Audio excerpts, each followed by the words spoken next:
The other thing that we need to do, and I know this may sound a little old school, but as men, we need to be positive role models for both the young boys in our lives and the young girls in our lives, and to show them what that looks like.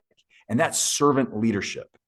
And if we can convey to our young people about what it means to lead from being a servant to them and to our community, that sets a positive example too. So that would be the second thing that I think would have a long lasting impact on the youth today. It's the Logan Power Show. Inspirational and motivational. It's the Logan Power Show. Informational to help you grow.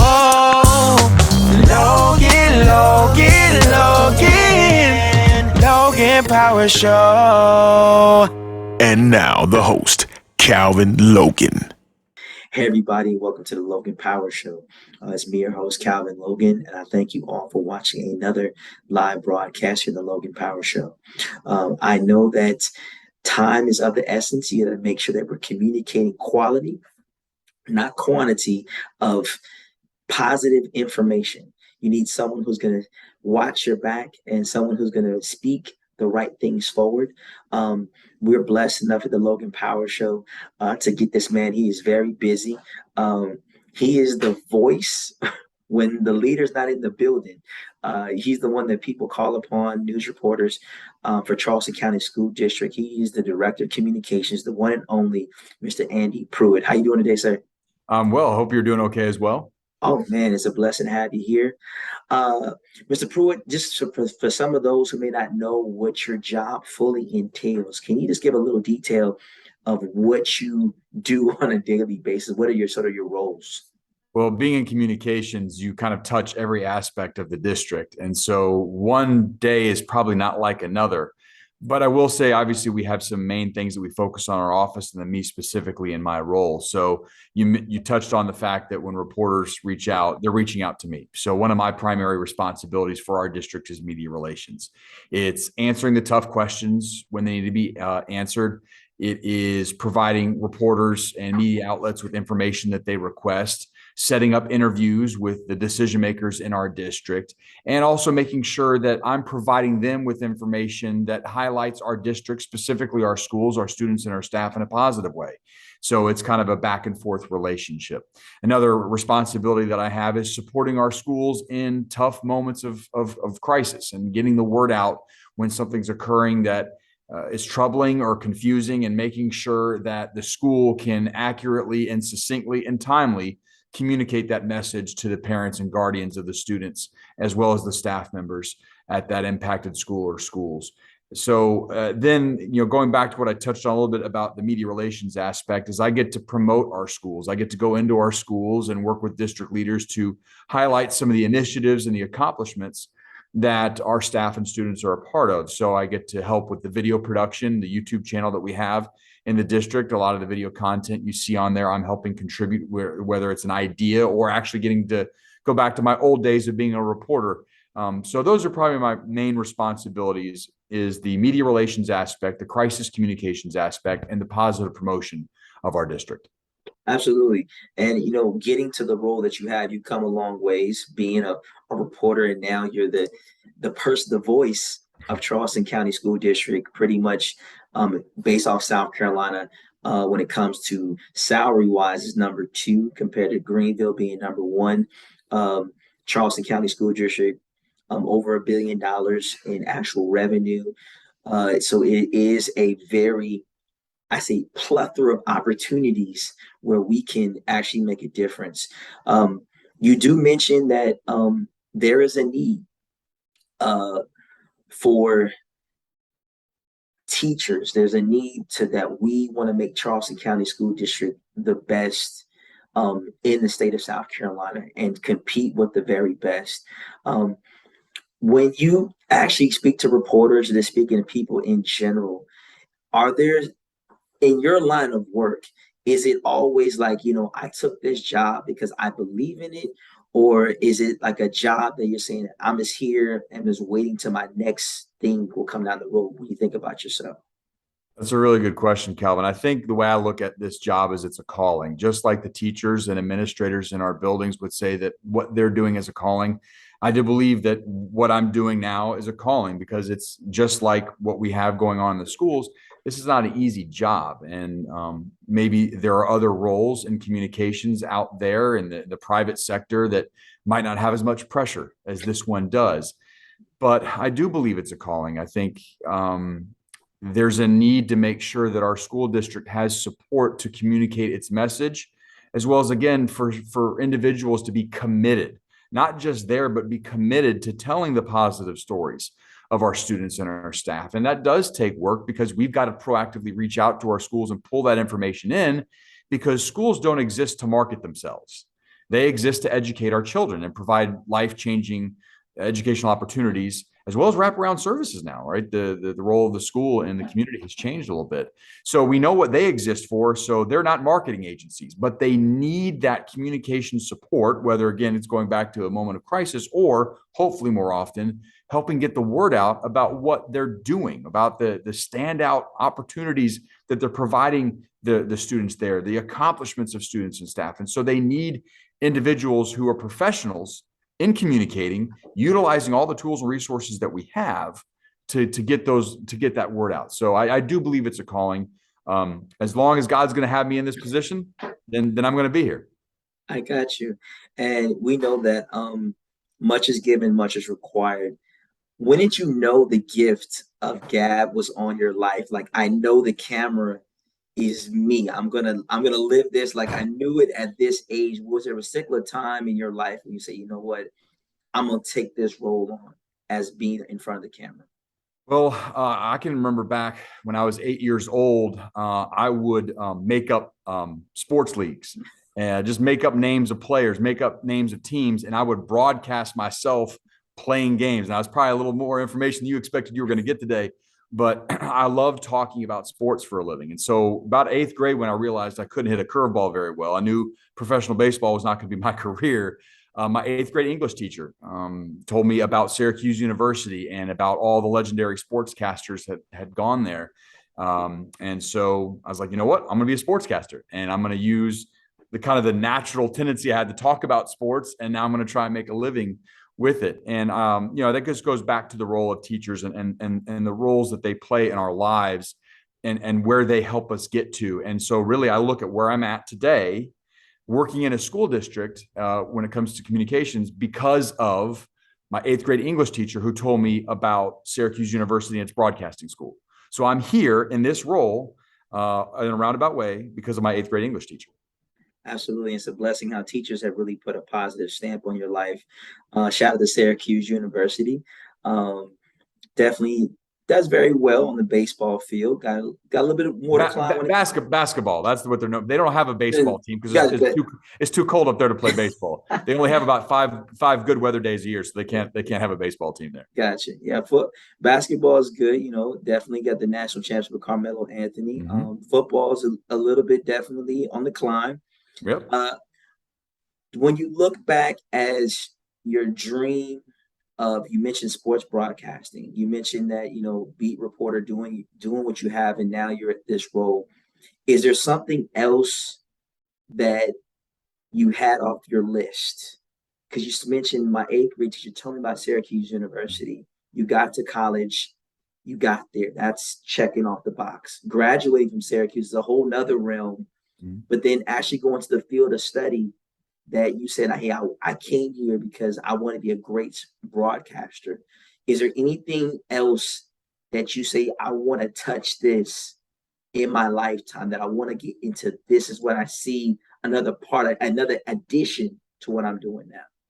Well, I've always had a passion for working with children. When part of getting out of sportscasting, so I was a sports anchor for 17 years. And the reason I got out of it was so that I could spend more time with my family. But I still wanted to use that role of talking for a living in a way that I could still make a living.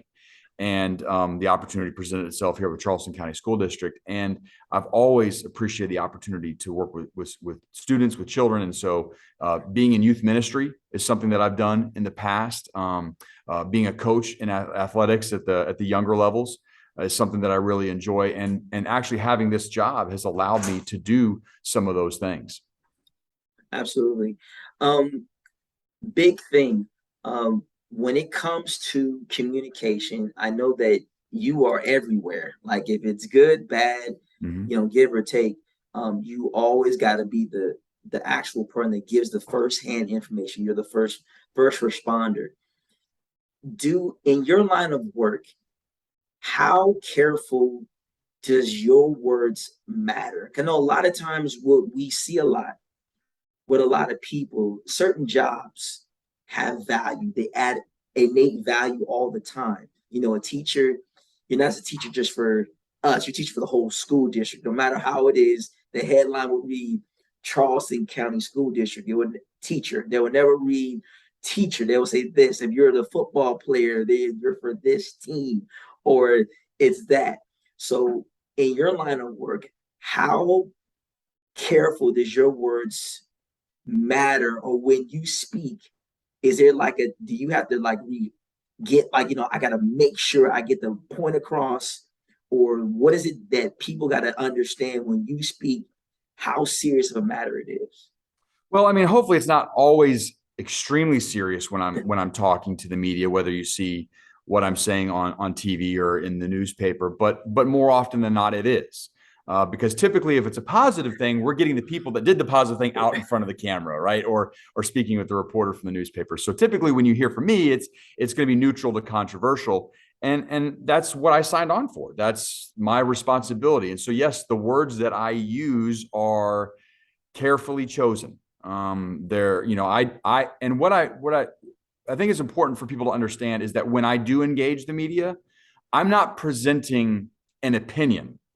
I'm presenting the information as is. Very often we'll be asked about what do we think about a bill that's working its way through the state Senate or state house, or what do you think about what this legislator or this politician said? Or I'm not giving you my opinion. I'm giving you facts. And so I'll stay away from that.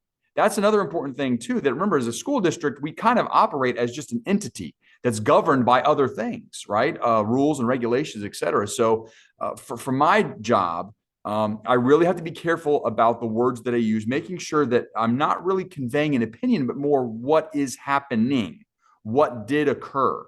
Now, I will say this, going back to last week's issues with the hoax active threat calls, and Burke and Simmons Pinckney were affected by that. When I did the interviews with two stations that reached out, I made sure to convey a tone of frustration, because what occurred was frustrating and upsetting because of the impact it has on school operations, but even more importantly, the mental well-being of our students and staff. And so I did need to come out strong, because I do firmly believe that what occurred was ridiculous and harmful.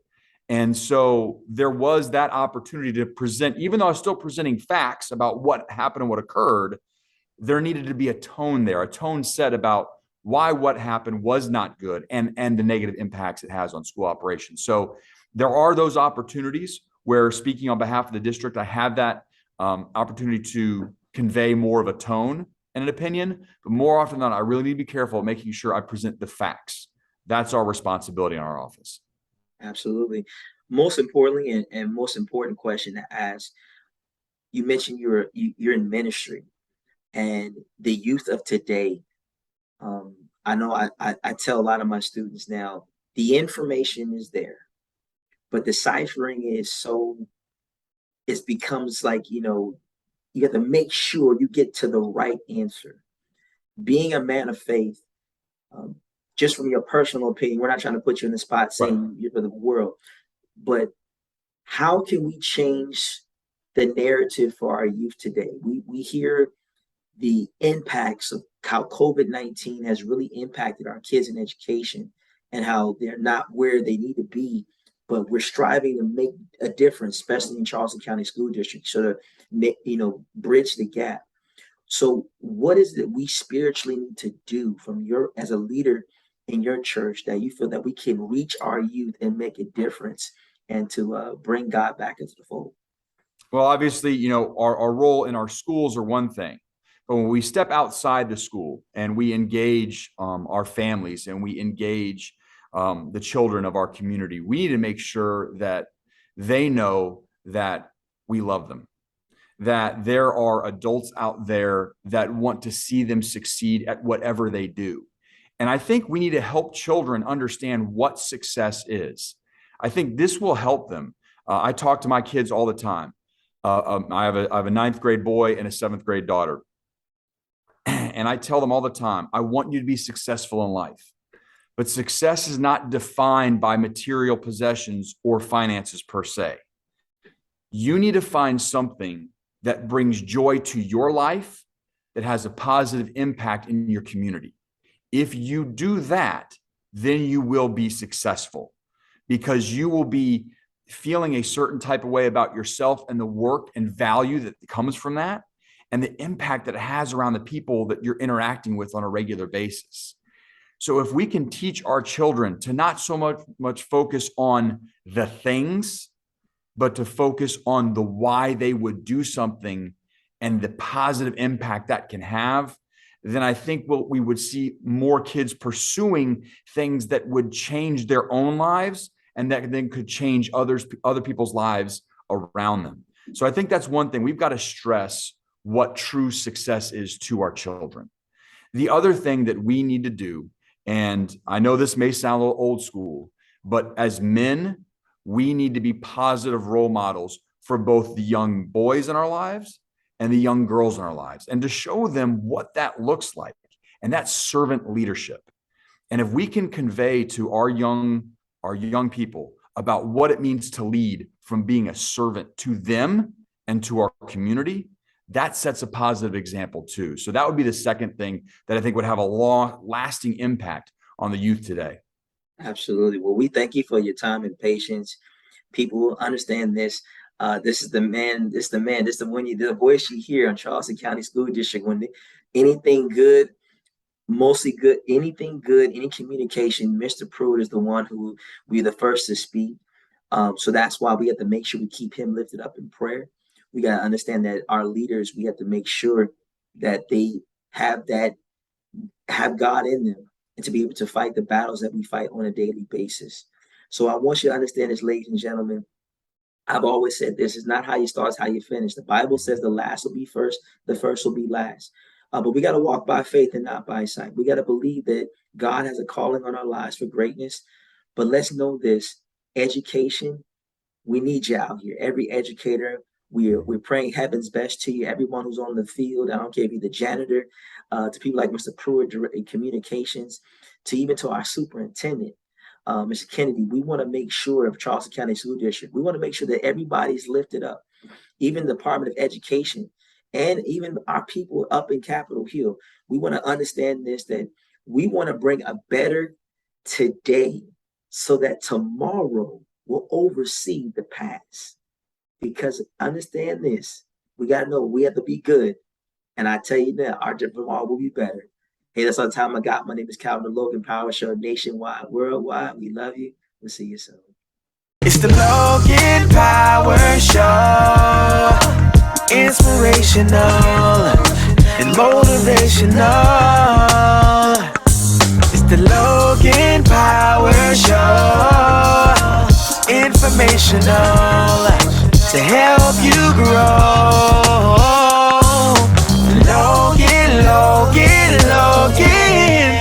Logan Power Show.